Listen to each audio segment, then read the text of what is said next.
അപ്പോൾ കെട്ടുനിറയുടെ പാർട്ട് 2 കണ്ടാലോ? അപ്പോൾ കെട്ടുനിറയ്ക്ക് വേണ്ടിയിട്ട് അവരുടെ വല്യച്ഛനാട്ടോ കെട്ടുനിറയ്ക്കാൻ വേണ്ടി വന്നേ. അപ്പം ഞാൻ കുറച്ച് മുമ്പ് കഴിഞ്ഞ വീഡിയോയിൽ പറഞ്ഞില്ലേ, ഒരുപാട് നാളായി ഇതുപോലെയൊക്കെ ഇങ്ങനെ പന്തലൊക്കെ ഇട്ട് കെട്ടുനിറ കണ്ടിട്ട്. അപ്പം അതുകൊണ്ട് ഭയങ്കര സന്തോഷമായിരുന്നേ. പിന്നെ നമ്മുടെ കുഞ്ഞാപ്പവും ഇങ്കിയും അവിടെ അടുത്തുള്ള എല്ലാവരും ഉണ്ടായിരുന്നു. അതുകൊണ്ട് നല്ല രസമായിരുന്നു കേട്ടോ. ഇതാണ് ആദർശ. ഞാൻ പറഞ്ഞില്ല, കുറേ പിള്ളേരെ കാണിച്ചു തരാനുണ്ട്. ഞങ്ങൾക്ക് ഇവിടെ ഏരിയയിൽ ഇഷ്ടമാതിരി പിള്ളേരുണ്ട് കേട്ടോ. അപ്പോൾ നമ്മൾ കെട്ടി നിറച്ച് പോകുന്ന ആൾ ഇതാട്ടോ. ഇതാണ് ഞങ്ങളുടെ മെയിൻ ആൾ ശംഭു. ഇപ്പോൾ ശംഭുവിനെ കാണിച്ചു തരാം കേട്ടോ. അപ്പോൾ ഞാൻ ശംഭു എന്ന് വിളിക്കുന്നുണ്ട് വീഡിയോയിൽ കാണിക്കാൻ വേണ്ടി. അത് കഴിഞ്ഞപ്പോഴാട്ടോ അവൻ തിരിഞ്ഞ് നോക്കിയേ. അപ്പം അന്ന് കുഞ്ഞാപ്പും ഇവനും ഭയങ്കര കൂട്ടാട്ടോ. കുഞ്ഞാപ്പുവിന് ഭയങ്കര ഇഷ്ടമാണ് ശംഭുവിനെ. അപ്പം ശംഭുവിന് പനിയാന്ന് പറഞ്ഞപ്പോഴത്തേക്കും ശംഭുവിനോട് കുഞ്ഞാപ്പുവിന് പനിയാന്ന് പറഞ്ഞപ്പോഴത്തേക്കും ശംഭു പറഞ്ഞു, ഞാൻ പോയിട്ട് അയ്യപ്പനോട് പറഞ്ഞേക്കാം കേട്ടോ കുഞ്ഞാപ്പുവിൻ്റെ പനി മാറാമെന്ന്. അങ്ങനെയൊക്കെ പറഞ്ഞവർ ഭയങ്കര കൂട്ടാണ്. ഇത് ശംഭുവിൻ്റെ അമ്മയും ചേച്ചിയും കേട്ടോ.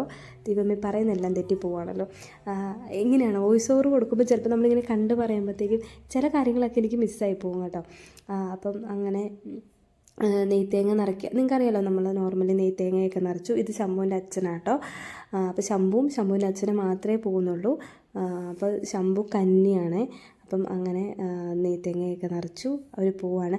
എനിക്കിതിൻ്റെ കൂടെ ഇവർ അങ്ങനെ ശരണം വിളിക്കുന്നൊക്കെ ഇടണമെന്നുണ്ട്. പക്ഷേ വോയിസ് ഓവർ കൊടുക്കുന്നത് എന്നാന്ന് വെച്ച് കഴിഞ്ഞാൽ ഇതിൻ്റെ ബാക്കിലായിട്ട് ഇവർ ഭജന നടക്കുന്നതിൻ്റെ സൗണ്ടും കാര്യങ്ങളെല്ലാം കൂടെ വരുമ്പോഴത്തേക്കും ഇത് കോപ്പിറൈറ്റ് അടിക്കും. 100% ഉറപ്പാണ്, കോപ്പിറൈറ്റ് അടിക്കും.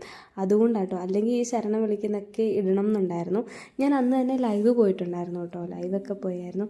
അങ്ങനെ ദക്ഷിണയൊക്കെ കൊടുക്കുക കേട്ടോ. നമ്മൾ ആദ്യം ഇങ്ങനെ പോകുമ്പോഴും അല്ലാത്ത എല്ലാ സമയത്തും നമ്മളിങ്ങനെ ദക്ഷിണയൊക്കെ കൊടുത്തിട്ടാണല്ലോ പോകുന്നത്. അങ്ങനെ ഭജനയെല്ലാം കഴിഞ്ഞു. അവർ കെട്ടി നിറച്ച് ഇറങ്ങാൻ തുടങ്ങുവാണേ. അപ്പോഴാണ് നമ്മുടെ കുഞ്ഞാപ്പു ഇവരിങ്ങനെ കൊട്ടുന്നൊക്കെ കണ്ടുകൊണ്ടിരുന്നിട്ട് അവന് ഭയങ്കര ആഗ്രഹം ഒന്ന് പോയി കൊട്ടാൻ വേണ്ടി. അപ്പോൾ കുറേ നേരം അവൻ അവിടെ നിന്ന് നോക്കുന്നുണ്ടായിരുന്നു ഇവർ പാട്ടൊക്കെ പാടുമ്പം. അപ്പം അവിടുത്തെ ചേട്ടൻ പറഞ്ഞു, വന്ന് നീ കൊട്ടിക്കോ എന്നൊക്കെ പറഞ്ഞ് അവനെ കൊണ്ട് അവിടെ ഈ തബലയിൽ അവനെ കൊണ്ട് കൊട്ടിക്കുന്നൊക്കെ ഉണ്ട് കേട്ടോ.